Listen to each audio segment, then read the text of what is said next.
Hello everybody and welcome to Parks Bros. It's Drew here and we're officially at Tokyo Disneyland. It is going to be so exciting being in a castle park today for our second park day at the Tokyo Disney Resort. I honestly can't wait. This is actually my first view of Magic Kingdom in Florida, realistically, with the same castle and a lot of the same layout, but there's so much different that it's going to be really interesting to compare my second ever castle park, because I've only ever been to Disneyland in Anaheim as a castle park.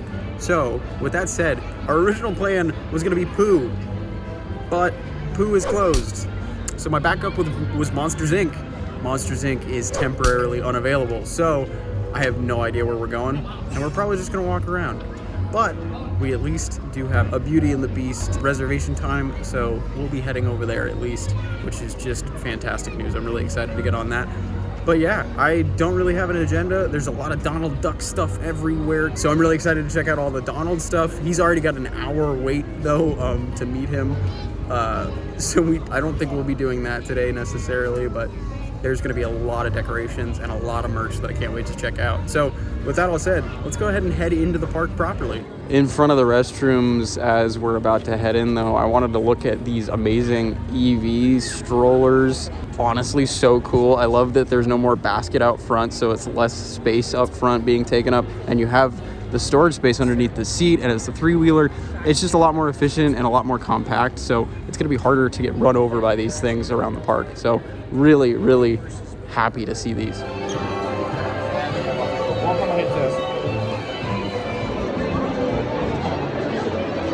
In the center of World Bazaar, before we can even really see the castle, we've got this awesome picture opportunity with Donald and a couple rubber ducks. But I will say it is infinitely louder in the World Bazaar compared to the regular, just because there is nothing but glass ceiling just reflecting and bouncing that sound.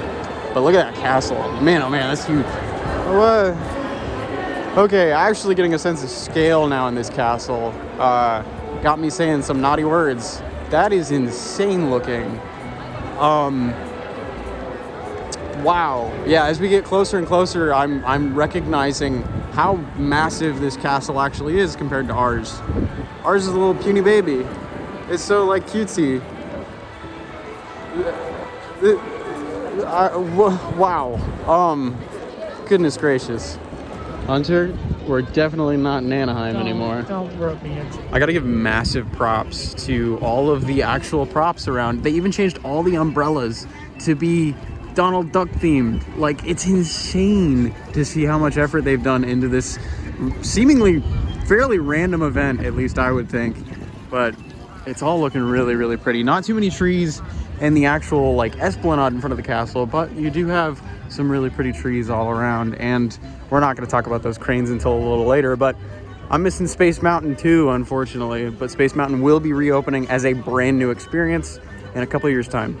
And look at this, they've even got all the bricks painted up with Donald, and they've got little like his waddling feet everywhere, and it leads up front to a statue of Donald sitting like a king or a prince in front of the castle. Like, what? I am flabbergasted. This is insane. The amount of effort they've put into this fairly random event in my mind is amazing.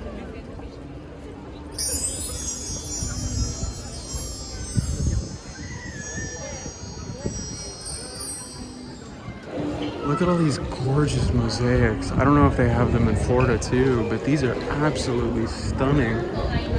Oh my gosh. Walking out the back of Cinderella's castle, there's just so much open space. I'm so used to there being literally the carousel like right here, but no, we've got a good 250 feet to walk to it. There's so much room for people. This is crazy. And look at that, Small World's right here with the teacups. None of this makes sense. I'm very confused. Anaheim boy can't take it. There's Splash Mountain and Haunted Mansion. Like, whoa, everything feels so far apart, yet so close together. Something else that's kind of tripping me up a little bit is the facades for the classic dark rides. We actually replaced them in Anaheim back in the 80s with what we have now, which I really, really like. But yeah, I know Florida never really changed over, and I guess they didn't here either, as we're walking on Dumbo on the left-hand side of the land, and then Haunted Mansion right behind it. That is a very weird juxtaposition in my mind. And I guess it's a good thing we rode Peter Pan on Monday, because I guess Peter Pan in this park is closed currently for refurbishment, alongside Pooh's Honey Hunt. And Pirates, we found out this morning, is closed today too. Yeah, the entrances for Dumbo and Haunted Mansion being right next to each other, kind of weird. I guess Haunted Mansion officially is in Fantasyland in this park. I had no idea.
Yeah, why is this? It's like infinitely scarier.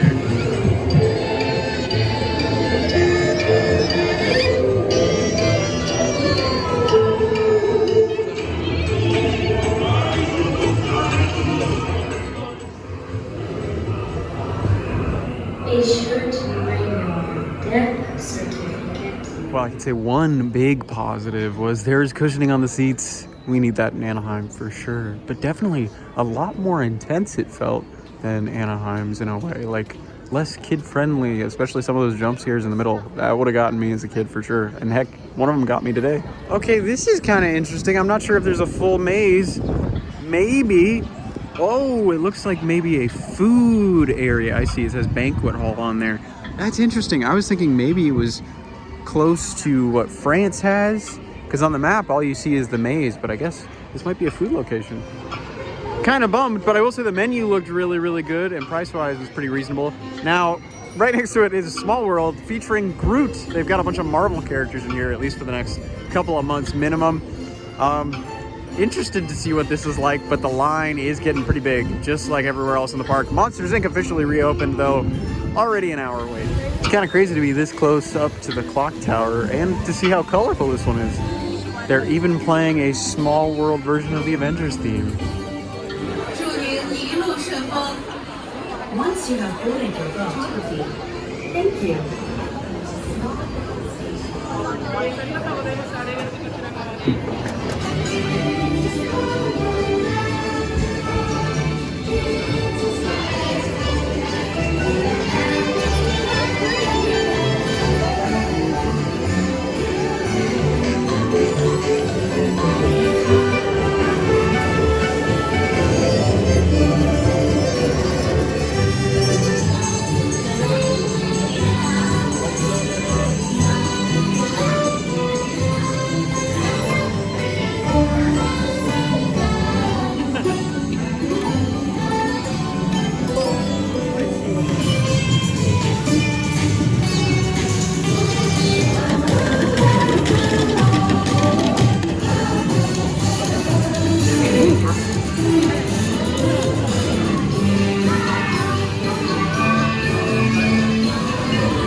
Okay, a couple of quick thoughts on Small World.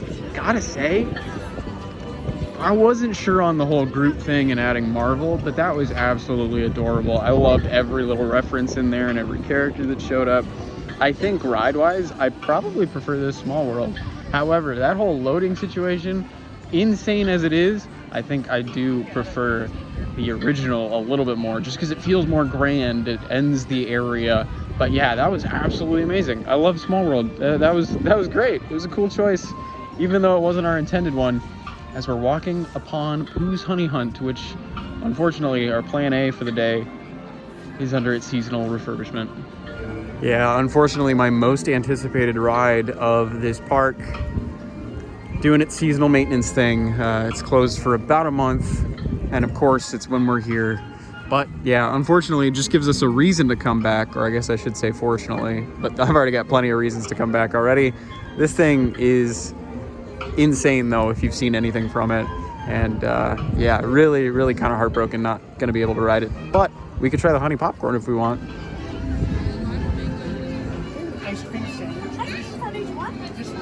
Now, I wasn't expecting this for our first snack of the day, but we found LeFou's cart in front of Gaston's Tavern. As we're heading to Beauty and the Beast, this ice cream sandwich looks delectable, and I gotta say, the service here is unbelievably amazing. We actually just got a bunch of free stickers included with our ice cream bars, which I'm really kind of stoked about. They do have this mango ice cream for the Donald celebration. Look at how cool that is. Oh, it's amazing. It's mango. And across from the ice cream stand, they actually have this recreation of Maurice's house where Belle presided before being swept away to the Beast Castle. This is really cool, and I love the amount of detail they put into everything here. We got a little taste of Beauty and the Beast, but now we're gonna head into Toontown, which this is already pretty different to the one I'm used to, as there is a giant mini store. I believe this is actually like the beauty studio in the park, and then Goofy's house is over to the right-hand side. Like this is really interesting, especially being able to see all of Toontown from the get-go and not having it be revealed as you have to walk under the train tracks. Good Time Cafe seems to be a quick service, and there's a bunch of seats in front. Off to the right-hand side, you can see this is where Mickey and Minnie's houses are, which that's already kind of interesting, it being to the right. Same with Gadget's Go Coaster.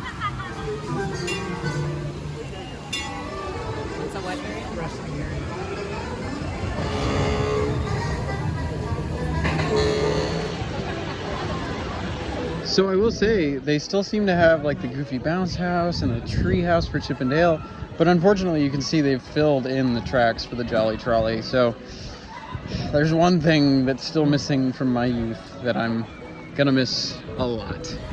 And goodness gracious, you can meet Donald Duck over here as well as Daisy to the left right now, I think. Oh, and there's Goofy and Clarabelle and Clarence and what? Hello. It seems like they're doing a commercial shoot today too. They're all eating those new bars as we're heading past the 5 and Dime. Can I just say, I just got attacked by Goofy in like the best and cutest way possible. Like Goofy saw that I was filming and just immediately jumped into a hug, and then it was like, you need to take pictures with us. And then he saw my shirt, which currently I'm wearing my Tiki Room Spirit jersey, and he started feeding the individual birds on my shirt and then started feeding me as a bird myself. So that was incredible, to be honest. I don't think we'd ever get anything like that in Anaheim. Granted, definitely a lot more touchy than we've ever seen in Anaheim, but still really kind of cool to just have that type of interaction.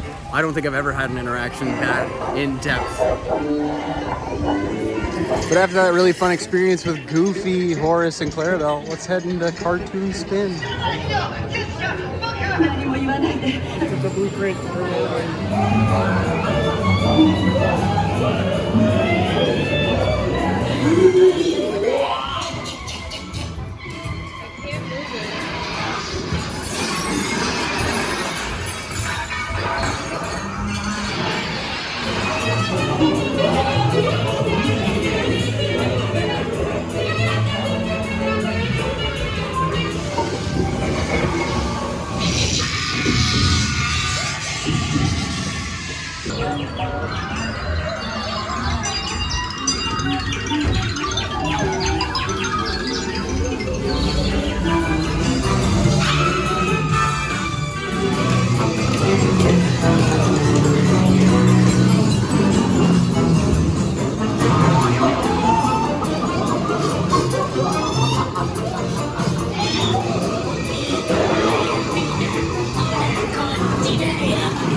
痛い目で会うのはあんたたちみたいよ。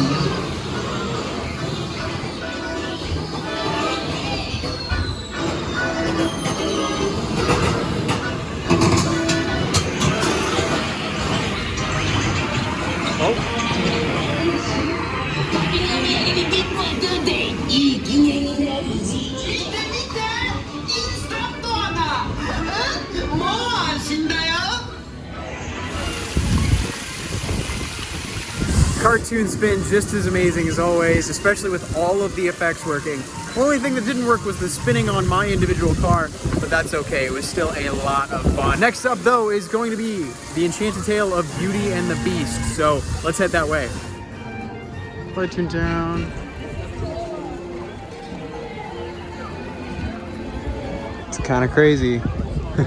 This castle's even bigger than ours at home, and it's the secondary castle. And I will say, the cranes are looming from all over the park for Space Mountain, which we might head into that direction after checking this out.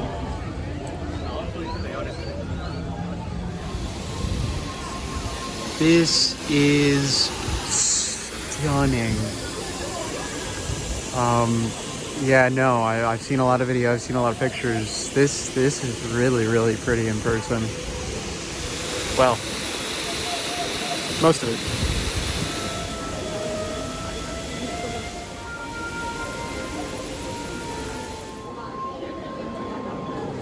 Apparently with Premier Access, you just immediately get into the main merge room. Barely any wait. I think we waited 3 minutes to get into here, so I don't know how much more of a queue we have going forward. But considering all of this, I think we might be heading into a pre-show or something. We'll find out.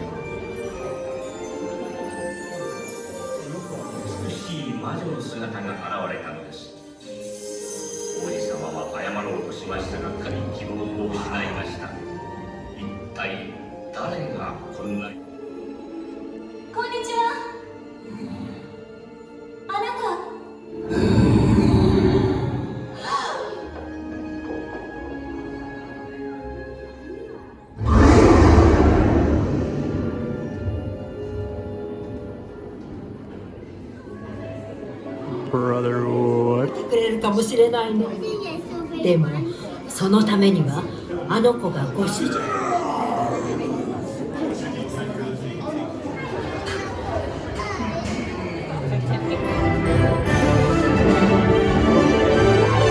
愛しのマドマゼル、今宵あなたをお迎えしますことは最高の誇りなの。美なる金をかけてごゆっくりスタジオ。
Okay, I just want to talk about the Enchanted Tale of Beauty and the Beast real quick. That was absolutely stunning, super spectacular. The sound design, the lighting was incredible in that attraction. The animatronics were really, really stellar. I will say, I think we may have gotten a B mode setting on some of the animatronics in the second room, but that's okay. It still didn't really take away from the ride at all. That was just really, really beautiful. And yes, it is kind of like a glorified music video and you're just dancing around. But those scenes are so big and so colorful and just detailed that I'm okay with that. It just, the movement of the vehicle really added to it. That was really an incredible ride. I don't know if it's like a top tier ride necessarily at the both of these parks so far, but I would definitely put it at minimum in that second tier. That was just stellar, to be honest. Now it's lunchtime. We're gonna go to Plasma Rays Cafe in Tomorrowland, which is just behind me. Transitioning into Tomorrowland, you can see these giant construction walls have been put up, as there's a real massive theme change between the two areas. Super wooded behind me, and now super filled with concrete and like very angular trees and topi areas. Baymax right over to my right. We'll probably stop by there a little later. But yeah, let's head to Plasma Rays after talking about what's going on with Space Mountain. So there's Space Mountain, as it will be in the future at least. There was an original Space Mountain. I can't remember which version, whether it was the California or Florida version of the ride. But man, oh man, look at this thing. And across from Baymax, you can see that there's actually some incredible vending machines themed around the ride. Ended up grabbing myself this like caramel tea drink. It comes out warm, like it's like hot in my hand. It is absolutely amazing. And actually it might be maple, I'm not 100% sure, but it is absolutely delicious. Maybe a little too sweet, but who cares? I'm at Disneyland. So kind of interesting, because of construction, we actually have to walk back into World Bazaar real quick, technically, or the main Esplanade. But this building kind of reminds me of the plastic house that used to be at Disneyland. Like, I wonder if that was a direct inspiration on the architecture, because it looks almost exactly like it, just blue. So that was absolutely delicious. Goodness gracious. The chicken was so juicy, and the curry itself was pretty mild, but like still very flavorful. Really enjoyed the heck out of that. But now it's time for the claw to make a decision. You have been chosen. Let's see which flavor of mochi I get. Okay, I guess chocolate was first up. It's very gooey, almost like a fudge, like mousse type of like richness. Really delicious though. So having all three, I gotta say that mousse is the richest part of the three different flavors. And that custard is not just a regular custard. There's like maybe a little bit of yuzu, a little citrus in there, which is really nice. And then the strawberry is just a very, very mild strawberry taste. I think my favorite is definitely the custard though. It's delicious. It's what I want in this mochi. The mochi itself actually stands out. And then the custard just adds a nice little change of flavor. And that lemon cake for the Donald celebration going on, pretty dang good. I will say the raspberry in it is maybe a little bit too strong, and it kind of takes over. And that lemon should be more present, but the thing is, once you do that, it'll probably just end up being way too sour in general. So honestly though, still really, really tasty. Just wish it was maybe a little less raspberry focused is all. So there you have it, just about the first 4 or 5 hours of our trip to Tokyo Disneyland. Now there's lots more to come as we make our way to Adventureland next, and then eventually beyond. But if you want to see that and more from our trip to Tokyo, as well as other park updates from Southern California, make sure to subscribe, and there's going to be 2 more parts from our Tokyo Disneyland day. But with that said, I wanted to say thank you all so much for watching. I really do appreciate it, and until next time, we'll see you on the next ride.